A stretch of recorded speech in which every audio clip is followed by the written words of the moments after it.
Hello दोस्तों, study ज़ीलोट्स के और एक वीडियो में आप सभी का स्वागत है। आज हम जानेंगे कि एक्सेल में इनवॉइस का फॉर्मेट कैसे बनाएं।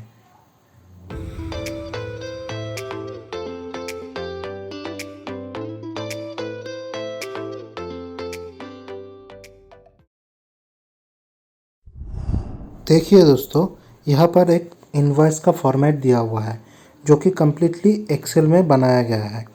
तो चलिए जानते हैं कि इसे कैसे बनाते हैं। इसके लिए हम यूज़ कर रहे हैं एक्सेल 2013 वर्जन। हम यहाँ पर 7 कॉलम को लेके काम करेंगे। तो ओपन करने के बाद पहला रो का 7 कॉलम मैंने सिलेक्ट कर लिया है। उसके बाद मार्जिन सेंटर कर दिया एंड इसके बाद उसके अंदर लिख दिया इनवॉइस कैपिटल में। देन हम उसे सिलेक्ट कर लेंगे एंड ये मार्ज सेल जो भी है उसका हम border, top border and bottom border apply कर देंगे। इसके बाद हमें क्या करना है, हमें इनवॉइस का एक नंबर होता है जो डालना है। इसके लिए हम third row and first column में हम लिख देते हैं इनवॉइस नंबर, ठीक है। एंड उसके नीचे ही हम लिखते हैं इनवॉइस डेट। तो ये दोनों कोई भी इनवॉइस का बहुत ही इम्पोर्टेंट चीज़ होता है। उसके बाद राइट कॉर्नर में हम लिख रहे हैं कैपिटल में सेलर, जो कि सेलर का इंफॉर्मेशन देता है। तो सेलर का इंफॉर्मेशन के लिए हम क्या करेंगे, हम जो भी कंपनी दे रहा है उसका लोगो इंसर्ट करेंगे। तो पिक्चर में जाके हम लोगो सिलेक्ट कर लेते हैं। इस बार मैंने स्टडी ज़ीलोट्स का ही लोगो यूज़ किया है एंड ये लोगो थोड़ा क्रॉप करना पड़ेगा। तो हम अभी इसे क्रॉप कर रहे हैं। क्रॉप करने के बाद जितना भी साइज़ हमें चाहिए उस हिसाब से हमें थोड़ा लोगों को एडजस्ट करना पड़ेगा। देखिए मैंने छोटा कर दिया है और एक राइट मोस्ट कॉर्नर में हमने डाल दिया है लोगो। उसके बाद इसके नीचे जाएगा कंपनी का एड्रेस। तो हमें इधर एड्रेस लिखना है। तो मान लीजिए मैंने इधर डाल दिया एड्रेस लाइन 1 एंड इसके नीचे ही हमने डाल दिया है एड्रेस लाइन 2 सिमिलरली, है ना। जो भी कंपनी का एड्रेस होगा वो हम इधर डाल देंगे। इसके बाद कंपनी का टेलीफोन नंबर एंड उसके बाद कंपनी का ईमेल या फिर वेबसाइट हो तो वेबसाइट डिटेल्स भी हम डाल सकते हैं। ये सारा सेल के हमें मार्च कर देना है। 2-2 सेल लिया है तो मार्च करके हमें रखना है। एंड इस हिसाब से ही हम लेफ़्ट साइड में एक सेल छोड़ के लिखेंगे डिलीवर्ड टू, मतलब किसे डिलीवर्ड होना है। तो उसके बाद जो भी रिसिपेंट्स होगा उसका नाम, उसका एड्रेस एंड सिमिलरली हम उसका टेलीफोन नंबर इधर लिख सकते हैं। तो ये हमारा इंफॉर्मेशन हो गया सेलर और बायर के हिसाब से। इसके बाद हमें पेज सेटअप करना पड़ेगा। तो पेज सेटअप करने के लिए हम पेज लेआउट टैब में जाएंगे एंड पेज का साइज़ हमने मान लो ले लिया A4। देन एक मार्जिन भी अप्लाई करना है। तो हम इधर नॉर्मल एक मार्जिन ले लिया है। फिर इसके बाद हमें क्या करना है, एक रो छोड़ के हमें लिखना है सीरियल नंबर। जो भी हमारा इनवॉइस का डिटेल्स होगा वो हमें डालना है। जैसे कि सीरियल नंबर डाल दिया, फिर इसके बाद हमने डाल दिया आइटम डिस्क्रिप्शन, देन हमने डाल दिया क्वांटिटी, फिर हमने डाल दिया MRP, जो भी प्रोडक्ट का MRP होगा, देन हमने डाल दिया डिस्काउंट, देन हमारा प्राइस आएगा डिस्काउंटेड प्राइस जो हमारा प्राइस होगा, देन हम डाल दिए अमाउंट, है ना। तो अभी ये आइटम डिस्क्रिप्शन का कॉलम को हम थोड़ा ज़्यादा वाइट कर देते हैं क्योंकि इधर ज़्यादा कुछ लिखना है। एंड उसके बाद ये सारा जितना भी मैंने लिखा है उसका हमने एक फॉन्ट स्टाइल अप्लाई कर दिया जो कि टाइम्स न्यू रोमन है। एंड उसके बाद हम इनवॉइस को थोड़ा बड़ा करते हैं एंड बोल्ड कर दिया एंड सेल को भी थोड़ा बड़ा कर दिया एंड मिडिल पे लेके गए। एंड ये दोनों को भी हम बोल्ड कर सकते हैं। इसके बाद जो भी सेलर लिखा हुआ है उसे भी हम बोल्ड कर देंगे। सिमिलरली डिलीवर्ड टू को भी हम बोल्ड कर देंगे एंड जितना भी हमारा कॉलम हेडर है उसे भी हम बोल्ड कर देंगे। एंड उसके बाद हमने इसको मिडिल कर दिया। नाउ हम इसे फिट टू कॉलम कर सकते हैं। एंड उसके बाद क्वांटिटी एंड एमआरपी वाला जो भी घर है वो छोटा हो गया, तो उसे हम थोड़ा अपने हिसाब से एडजस्ट कर सकते हैं। अमाउंट भी थोड़ा बड़ा चाहिए, yes, price and amount, yes. अब ठीक है, एड्रेस लाइन ये सारा को हम राइट अलाइनमेंट कर देंगे एंड इसे भी हम राइट अलाइनमेंट कर देंगे, यस। इसके बाद हम इधर कस्टमर का जो भी नाम आएगा वो लिख सकते हैं। मान लो कस्टमर का नाम ABC रॉय एंड उसका एड्रेस, टेलीफोन नंबर वगैरह हम इधर डाल सकते हैं। अभी हमें सब कॉलम हेडर को एक बॉर्डर स्टाइल देना है एंड मान लो हमें 1 से 15 तक का आइटम के लिए ये इनवॉइस चाहिए, तो अभी ऑटो फिल करके हम 1 से 15 तक ले लेंगे। एंड उसके बाद हमें क्या करना है, इसे मिडिल कर देना है एंड इसे भी हम ऑल बॉर्डर स्टाइल दे देंगे, ठीक है ना। तो अभी हमारा थोड़ा इनवॉइस बन रहा है, कंप्लीट हो रहा है। अभी ये पूरा सेल को, एक सेल को छोड़ के, लास्ट कॉलम को छोड़ के हमें मार्जिन सेंटर करना है। सिमिलरली नेक्स्ट वाला रो को भी सेम चीज़ करना है एंड थर्ड रो को भी हमें सेम चीज़ करना है। इसके बाद हमें इधर लिखना है सब टोटल एंड इसके बाद वाला में डिलीवरी चार्जेस, अगर कुछ भी डिलीवरी चार्ज है तो हम इधर लिख सकते हैं।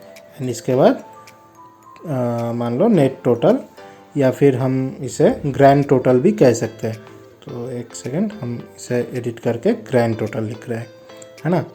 तो ये तीनों लिख दिए एंड इन तीनों को भी हमें same times New Roman font देना है एंड बोल्ड करना है। उसके बाद इसे हम राइट अलाइनमेंट कर देंगे। अभी ये सेल को हम सिलेक्ट करके ऑल बॉर्डर स्टाइल दे दिए। इसके बाद इसका नीचे वाला जो रो है इसे हम पूरा मार्जिन सेंटर कर देंगे। क्योंकि एंड ऑल बॉर्डर स्टाइल भी दे दिया, क्योंकि हमें इधर इन वर्ड्स में ग्रैंड टोटल लिखना है। मान लो ग्रैंड टोटल 400 आया तो हमें इधर लिखना है 400 ओनली, है ना।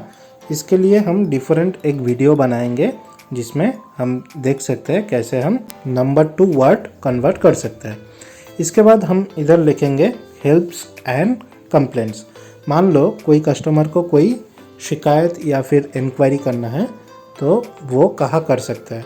तो इसके लिए हम क्या करेंगे, इधर हेल्प्स एंड कंप्लेंट्स बोल के एक रो बनाएंगे एंड उसके नीचे हम अपना कंपनी का वेबसाइट डाल सकते हैं। उसके अलावा हेल्पलाइन नंबर भी डाल सकते हैं। जैसे हम इधर हेल्प्स एंड कंप्लेंट के नीचे हम अपना वेबसाइट, मान लो www.skills.com मान के चलो, ये हमारा वेबसाइट है, तो ये हम डाल दिया एंड थोड़ा स्पेस छोड़ के हम उधर लिख सकते हैं टोल फ्री नंबर हमारा कंपनी का। कोई कस्टमर केयर नंबर भी लिख सकता है ना। तो उसके बाद हम जो भी नंबर होगा वो डाल देंगे एंड उसके बाद हम क्या करेंगे, हेल्प्स एंड कंप्लेंट्स को टाइम्स न्यू रोमन दे देंगे फॉन्ट स्टाइल एंड थोड़ा साइज बड़ा करके बोल्ड कर देंगे। सिमिलरली एक रो छोड़कर हम इधर लिखेंगे टर्म्स एंड कंडीशंस। हमारा ये ट्रांजैक्शन में जो भी टर्म्स एंड कंडीशन होगा वो हम डाल सकते हैं। तो इधर 1-2 करके हम अपना टर्म्स एंड कंडीशन लिख सकते हैं। जैसे मान लो ये पूरा रो को मैंने सिलेक्ट किया और मार्जिन सेंटर कर दिया एंड उसके बाद लेफ़्ट अलाइनमेंट में मैंने लिख दिया, मान लो मेरा पहला टर्म्स है रेट में बी चेंजेस एज पर मार्केट और अकॉर्डिंग टू द मार्केट, है ना। तो हमने ये लिख दिया इधर एंड हम मान लो मेरा सेकंड कोई टर्म्स एंड कंडीशन है तो वो भी हम लिख सकते हैं। जैसे कि मान लो all payments should be done in favour of जो भी कंपनी का नाम होगा वो कंपनी का नाम, है ना। तो ये सारा कुछ हम इधर डाल सकते हैं टर्म्स एंड कंडीशन में। उसके बाद अगर और भी कोई टर्म्स एंड कंडीशन है तो हम सिमिलर स्टेप फॉलो करके लिख सकते हैं। देन 2-3 रो को छोड़ के हम पूरा मार्च कर देंगे एंड एक टॉप बॉर्डर अप्लाई कर देंगे। उसके बाद उसमें लिखेंगे this is a computer generated invoice and do not need any signature. तो चलो लिखते हैं।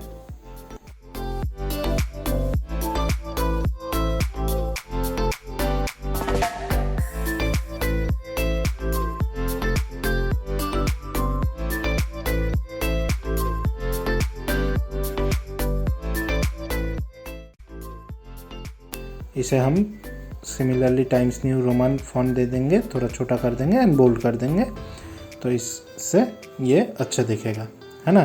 तो हमारा इनवॉइस अभी ऑलमोस्ट जो भी फॉर्मेट है डन है। तो इसे हम सेव कर सकते हैं। सेव का तो कोई प्रॉब्लम है नहीं। अभी प्रिंट प्रीव्यू में देख सकते हैं आप, जो पहला वाला था वैसे ही सिमिलरली हम एक इनवॉइस का फॉर्मेट जनरेट कर दिए हैं। नाउ ये जो फॉर्मेट है ये आपको बार बार यूज़ करना है, तो अब इसे सेव करना है। तो सेव तो हम वैसे भी कर सकते हैं, Ctrl+S यूज़ करके भी कर सकते हैं, लेकिन क्या करना है, हम इसे एक्सेल फॉर्मेट में नहीं, हमें इसे एक दूसरा फॉर्मेट में सेव करना है, जिससे कि हम इसे बार बार यूज़ कर सकते हैं। देखिए इधर एक ऑप्शन आएगा एक्सेल टेम्पलेट, है ना। तो हमें ये एक्सेल टेम्पलेट वाला फॉर्मेट चूज़ करना है एंड फाइल नेम में मान लो मैंने लिख दिया माई इनवॉइस 1, है ना। तो ये हो गया मेरा एक इनवॉइस का टेम्पलेट। तो अभी इससे क्या होगा, देखो मैं अभी इसे क्लोज़ कर रहा हूँ। अभी देखो क्लोज़ करने के बाद अब जब भी मैंने एक्सेल ओपन करना है तो एक्सेल ओपन किया, सो देखो मेरा एक्सेल ओपन हो रहा है। तो ये एक्सेल ओपन होने के बाद हम इधर पर्सनल में क्लिक करेंगे तो एक टेम्पलेट ऑलरेडी रेडी होगा, जिसे डबल क्लिक करने से देखो ये टेम्पलेट फिर से मैं यूज़ कर सकता हूँ। तो इसी तरह से दोस्तों हम एक टेम्पलेट के ज़रिए एक ही इनवॉइस को बार बार यूज़ कर सकते हैं। थैंक्स दोस्तों मेरे वीडियो को इतना देर तक देखने के लिए। अगर आपको ये वीडियो इन्फॉर्मेटिव लगे तो please do like, share and subscribe.